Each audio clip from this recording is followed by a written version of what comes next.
لوگ آج غزہ کی بات کرتے ہیں جہاد. بھائی راستہ کھلے ذرا سا بھی کہیں نظر آئے, پیدل فتح کریں گے مسلمان غزہ انشاءاللہ, پیدل اسرائیل کو.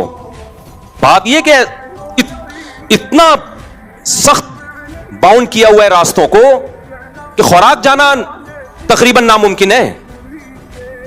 اسی وجہ سے حضرت مفتی تقی عثمانی صاحب نے فتویٰ دیا کہ جہاد فرض عین ہے اپنی استطاعت کے بقدر. اب کس میں کتنی استطاعت ہے یہ وہ خود فیصلہ کرے. وہ حضرت مفتی تقی صاحب تھوڑی بتائیں گے غفار بھائی میں اتنی استطاعت ہے, سلیم میں اتنی استطاعت ہے, یہ وہ تھوڑی بتائیں گے. اور یہ کام سب سے پہلے فوج کا ہوتا ہے. فوج بنائی جاتی ہے لڑائی کے لیے. فوج میں کتنی طاقت ہے یا نہیں ہے یہ میں یا مفتی تقی صاحب نہیں بتائیں گے, یہ فوج بتائے گی کہ ہمارے بس میں ہے بھی کہ نہیں ہے. بعض دفعہ یہ ہوتا ہے کہ آپ نے وہ کام کیا کہ لینے کے دینے پڑ گئے, جو آپ کا اپنا کنٹری ہے اس سے بھی گئے ہم, تو آپ میں کتنی طاقت ہے یا نہیں ہے یہ کون بتائے گا؟ فوج بتائے گی. اس لیے ہم کہتے ہیں حکومت پہ دباؤ ضرور ڈالو, دباؤ ڈالو ضرور حکومت پہ, احتجاج کرو, مظاہرے کرو, کیونکہ بعض دفعہ طاقت ہوتی ہے مگر کام کر نہیں رہے ہوتے. بعض دفعہ پاور ہوتی ہے, سستی میں نہیں کر رہے ہوتے, موت کے ڈر سے نہیں کر رہے ہوتے, لالچ میں نہیں کر رہے ہوتے, اور بعض دفعہ پاور ہوتی نہیں ہے. نبی صلی اللہ علیہ وسلم نے 13 سال مکہ میں بیت اللہ کے اندر 360 بت برداشت کیے ہیں کیونکہ ان بتوں کو نکالنے کی طاقت نہیں تھی. پھر مدینہ میں جانے کے بعد بھی برداشت کیا آپ نے کئی سال کیونکہ اٹیک کرنے کی طاقت نہیں ہے, دفاع میں لگے رہے. جب 10,000 کا لشکر تیار ہوا ہے پھر مکہ پہ اٹیک کیا ہے آپ نے, پھر آپ نے وہ 360 بت گرائے ہیں. جاء الحق وزہق الباطل, حق آ گیا اور باطل چلا گیا. بھائی گراؤنڈ ریالٹی کو دیکھ کر سارے فیصلے ہو کیے ہیں نبی صلی اللہ علیہ وسلم نے, ایسا نہیں یوں ڈھجن ڈھجن. ماضی میں کیا ہوتا رہا, ایجنسیاں والے اٹھاتے ہیں پھر ایسے لوگوں کو چمڑیاں ادھیڑتے ہیں, اور یہ جو لیڈر ہیں یہ چائے پی رہے ہوتے ہیں اور یہ پیچھے جیل میں پوچھنے کے لیے بھی نہیں آتے, یہ ایک نئی تنظیم بنا رہے ہوتے ہیں نئے جہاد کے لیے. تو یونیورسٹی کے طلبہ جو اسٹیٹ اینٹی اسٹیٹ ایلیمنٹس جو قوتیں ہیں ان کو جوائن کر رہے ہیں, ان کی باتیں سن رہے ہیں, تو میں ان سے کہوں گا کہ یہ کام مت کرو, اس سے کوئی دین کی خدمت نہیں ہوگی. پھر ایجنسیاں کھیلتی ہیں ایسے لوگوں کے ساتھ, غائب کر دیتی ہیں, پھر مسنگ پرسن بن جاؤ گے. اور تمہارے جو لیڈر ہیں جو تمہیں اسٹیٹ کے خلاف بغاوتوں پہ اکسا رہے ہیں ان کو کچھ نہیں ہوتا. وہ کام کرو جو کر سکتے ہو, جس کے سائیڈ ایفیکٹ زیادہ ہیں کبھی بھی وہ کام نہیں کیا جاتا. تو سب سے پہلے بچانا کس کو ہے؟ اسٹیٹ کو بچانا ہے ہر قیمت پہ, اس پہ سمجھوتا نہیں ہوگا. تو کیا ہے, میں مثال دے رہا تھا خلافت عثمانیہ کی, اس میں بھی کچھ فالٹ تھے. تو فرانس نے نوجوانوں کو, اس خلیفہ کہتا تھا نوجوانوں کو, بھائی یہ کوئی اور ہے جو تمہیں یہ منجن بیچ رہا ہے, یہ گنتیاں کوئی اور سکھا رہا ہے تمہیں, یہ خلافت ٹوٹے گی دوبارہ نہیں آئے گی. لیکن نہیں آئی سمجھ میں بات. عربوں کو اکسایا کہ یہ اجمی ہیں, یہ تم پہ حکومت کر رہے ہیں, اصل تو اسلام عرب میں آیا ہے, حکومت کرنا کس کا حق ہے؟ عربوں کا. یہ ترک اجمی ہیں. ارے بھائی اجمی ہیں لیکن پوری حرمین کی بھی انہوں نے حفاظت کی ہے, اس سے کیا ہوتا ہے عربی ہیں یا اجمی ہیں؟ کچھ عرب متاثر ہوئے, سب نہیں ہوئے متاثر. تو شریف مکہ نے وہاں بغاوت کر لی, اور آج اس کا رزلٹ دیکھو, خلافت جو ٹوٹی ہے ترکی اتنا سا سمٹ کے رہ گیا. اب جب ترکی ساری دنیا سے کٹ گیا تو پھر اس کو یورپی یونین کا حصہ بننا تھا, اور یورپی یونین کا حصہ بننے کے لیے پرلے درجے کا بغیرت بننا تھا. کیونکہ یورپ کہتے ہیں میری یونین میں جب آؤ گے, جب عورتیں چڑیاں پہنیں گی, فیملی سسٹم کو کیا کرو گے؟ بولو, تباہ و برباد. نماز روزے کی حد تک دین پہ چلو, ہمیں کوئی پرابلم نہیں ہے. یورپ میں بھی بہت ساری مسجدیں ہیں. خاندانی نظام تباہ و برباد کرنا ہے. ڈیورس کا رائٹ عورت کے پاس بھی آنا چاہیے جیسے مرد کے پاس ہے. ترکی نے وہ عورت کو بھی دے دیا. چڑیاں پہناؤ, ترکی نے پہنا دی. کھلے عام بے حیائی ہونی چاہیے, ترکی نے کر لی. 50 سال لگا دیا ترکی نے, یورپ نے پھر بھی گھاس نہیں ڈالی. ٹھیک ہے, اس نے کہا ہو تو تم مسلمان ہی نا. سب کچھ کروا کے, جیسے غریب آدمی نے کہا کہ بھئی مجھے قرضہ چاہیے, مالدار نے کہا یہ بھی کر لے, یہ بھی کر لے, یہ بھی کر لے, سب کچھ کروا کے بغیرت بنا دیا, پیسے پھر بھی نہیں دیے. تبھی اب ترکی یو ٹرن لے رہا ہے آہستہ آہستہ, لیکن اتنا آگے جا چکا ہے کہ یو ٹرن لینے میں بھی اس کو ٹائم لگے. اب اسلامائزیشن کی طرف جا رہا ہے کہ نہ خدا ہی ملا, نہ وصال صنم, نہ ادھر کے رہے نہ ادھر کے رہے. تو مسلمانی کی تاریخ آپ اٹھا کے دیکھو, جو جرم ہم نے ماضی میں کیے, خلافت عثمانیہ جب قائم ہوئی کتنی بڑی اسٹیٹ تھی ہماری, یورپ لرزتا تھا ہم سے, بڑے بڑے بحری بیڑے تھے ہمارے پاس. لیکن ہوا کیا ہے, فرانس نے سازشیں کی, نوجوانوں کو اٹھایا. وہی کہ اس میں نے جیسے بتایا, نہ کوئی گھر 100% صحیح ہوتا ہے, نہ کوئی اسٹیٹ 100% صحیح ہوتی ہے. وہ 100% صرف خلفائے راشدین ہی تھے, اور اس کے بعد اب نہیں ہوگا, اب حضرت عیسیٰ علیہ السلام کے دور میں ہوگا. تو 100% کوئی بھی ٹھیک نہیں ہوتا.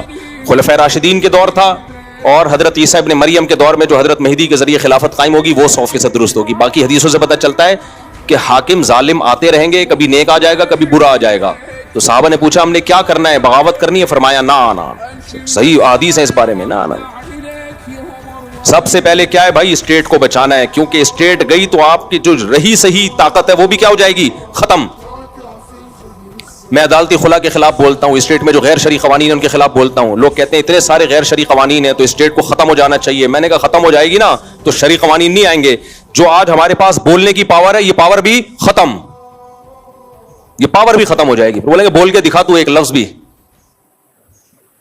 لوگ کہتے ہیں پاکستان میں کیا اسلامی حکومت ہے, وزیر داخلہ قل اللہ غلط پڑھ رہا ہے, لہذا اس کے خلاف ہمیں کھڑے ہو جانا چاہیے. اسٹیٹ کے خلاف کھڑے ہو جاؤ گے اسٹیٹ ٹوٹے گی, تو غلط قل اللہ پڑھنے والا بھی کوئی نہیں ہوگا. سمجھ رہے ہو, سیکولر اسٹیٹ بنے گی. یہ بھی نہیں ہوگا کہ قل اللہ پڑھنے کی کوئی کوشش بھی کرے, کہیں گے ہم کیوں قل اللہ پڑھیں, یہ اسلام جائے گا بالکل. ابھی جو نام کا اسلام ہے نا یہ بھی ختم ہو جائے گا. ابھی نام کا تو ہے, آئین میں تو لکھا ہوا ہے, کچھ اس کو لیگل وے میں کچھ کام کرنے کا آپ کے پاس راستہ تو ہے. بات یہ ہے کہ ہم لیگل وے میں کام کرنا چاہتے ہی نہیں ہیں, کیونکہ اس کے لیے کام کرنا پڑتا ہے. باتیں کرنے آسان ہے, کام کرنا مشکل. کام کرنے کے لیے اسکول بنانے پڑیں گے, کالج بنانے پڑیں گے, یونیورسٹیاں بنانی پڑیں گی. آپ کو تعلیمی اداروں کو فوکس کرنا پڑے گا تاکہ اچھے لوگ فوج میں جائیں, بیوروکریسی میں جائیں, عدلیہ میں جائیں. اس کے لیے لانگ ٹرم پالیسیاں بنانی پڑیں گی. 20-30 سال کے بعد اس کا رزلٹ آئے گا. اس میں لگتا ہے ٹائم, اس میں لگتی ہے کھوپڑی. یہ کام ہم اس لیے نہیں کرتے. اور بغاوت کی باتیں اڑا دو, پھوڑ دو, یہ مولوی کچھ نہیں کر رہے, یہ مولوی صرف اصلاح کی باتیں کرتے ہیں, تبلیغ والے صرف چلے 4 مہینے لگاتے ہیں. یہ باتیں کرنا کیا ہے, آسان. اس لیے باتیں کرنے پر گورنمنٹ کی طرف سے پابندی نہیں ہے, کرتے چلے جاؤ. اور لوگ ان باتیں کرنے والوں کو بہت مانتے ہیں کہ یہ ہے اصل, یہ ہے جو خلافت کی بات کر رہے ہیں نا. یہ کیا ہے, یہ مفتی طارق مسعود تو کبھی آج تک خلافت کی بات نہیں کی ہے, شادیوں کی بات کرتا رہتا ہے بس. یہ دیکھو فلاں اسکالر ہے, ہمیشہ بات کرتا ہے خلافت کی, خلافت قائم ہونی چاہیے.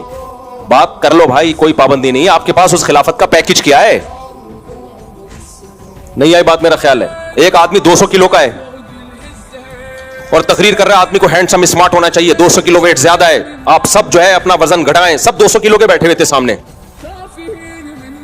اور وہ تقریر کر رہا ہے, ہم سب کو 70 کلو کا ہونا چاہیے. یہ 200 کلو ٹھیک نہیں ہے. 200 کلو دیکھو, یہ مولوی باتیں نہیں کرتے کہ اپنا وزن گھٹاؤ, لوگوں کو اصلاح میں لگایا ہوا ہے, انہوں نے تبلیغ میں لگایا ہوا ہے. اصل تو کیا ہے, وزن گھٹاؤ. باتیں کر, یعنی باتیں بہت کر رہا ہے. لوگ آئے کیسے گھٹائیں, کیا پیکج ہے آپ کے پاس؟ وہ کیا پیکج گیا, تیل لینے, وزن گھٹاؤ, صحت بناؤ. تو سر میں چاہتا ہوں وزن گھٹاؤں, کیا کھانا پڑے گا, کیا ایکسرسائز ہے, ڈائٹ پلان کیا ہے؟ پلان گیا تیل لینے.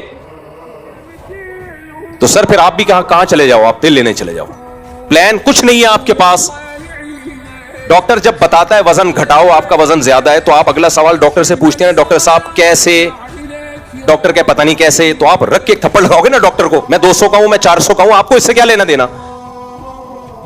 ڈاکٹر فوراً پلان بتاتا ہے کہ دیکھو روٹی چاول کم کر دو, واکنگ کیا کرو, یہی بتائے گا نا. اس کا مطلب بھائی یہ اس کے پاس پیکج ہے. تو آج کل بہت سارے اسکالر یونیورسٹیوں میں آ رہے ہیں, خلافت ہونی چاہیے, ملک میں یہ ہونا چاہیے, ملک میں بغاوت ہونی چاہیے, ملک میں فلانا ہونا چاہیے, اسلامی نظام کی کوشش ہونی چاہیے. کیا اس کا سوٹیبل پیکج کیا ہے؟ سوٹیبل ہو جو گراؤنڈ ریئلٹی سے میچ کرتا ہو. تو کہہ رہے ہیں بس اٹھ جاؤ. اٹھ کے کہاں جائیں, کدھر بٹھاؤ گے ہمیں؟ کیا پیکج ہے آپ کے پاس؟ خلیفہ کون ہوگا؟ غفار بھائی ہیں, ستار بھائی ہیں. اور اگر غفار بھائی کو خلیفہ مان لیں ہم, تو غفار بھائی کی کیا قابلیت ہے؟ ایسا ہی تو نہیں کہ یہ خود ایجنسی کا آدمی ہو جو لوگوں کو ورغلانے کے لیے آ رہا ہو, یا را کا ایجنٹ ہو جو خلافت کے نام پہ ملک کو توڑ کر کس کی گود میں ڈال دے. انڈیا کوئی داڑھی پگڑی والا نہیں بھیج سکتا یہاں پہ خلافت کے نام پہ. جاؤ یار, یہ مولوی لوگ بڑے چہرے کے رونق سے اور داڑھی واڑی سے بڑے متاثر ہوتے ہیں, اور جو خلافت کی بات کرے تو یہیں کا کوئی بندہ خرید کے اسرائیل نے پتا چلا یہاں اٹھا دیا آپ کو. جب انقلاب آیا تو پتا چلا کہ یہ ملک کس کی گود میں چلا گیا, اسرائیل کی گود میں چلا گیا. ان سب باتوں کا جواب دو بھائی. اور پہلی بات جو شریعت نے کہا ہے کہ جب جس کام کی طاقت نہ ہو, یا تو اس کی پہلے طاقت جمع کرو. طاقت جمع کرنے کی بھی طاقت نہیں ہے تو وہ بات مت کرو. پھر نوح علیہ السلام 950 سال قوم کو دعوت دی ہے, لڑنے کی طاقت بولو نہیں تھی. اور نہ صرف یہ کہ لڑنے کی طاقت نہیں تھی, لڑنے کے لیے طاقت جمع کرنے کی طاقت بھی نہیں تھی. اس لیے اللہ نے آپ کو جہاد کا حکم نہیں دیا. خود پوری قوم کو تباہ کر دیا. موسیٰ علیہ السلام فرعون کے خلاف لڑائی کا حکم نہیں دیا کیونکہ ظلم اتنا ہو رہا ہے کہ اپنے بچوں کو قتل ہونے سے نہیں بچا سکتے, تو بغاوت کیسے کرتے؟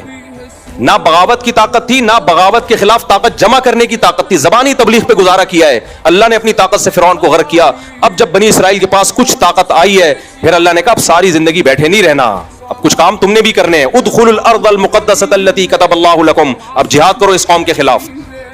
نہ ہم جہاد کے منکر ہیں, نہ ہم بے موقع جہاد کے قائل ہیں. یہی اعتدال ہے جو اس امت میں ہمیں اللہ نے سکھایا ہے.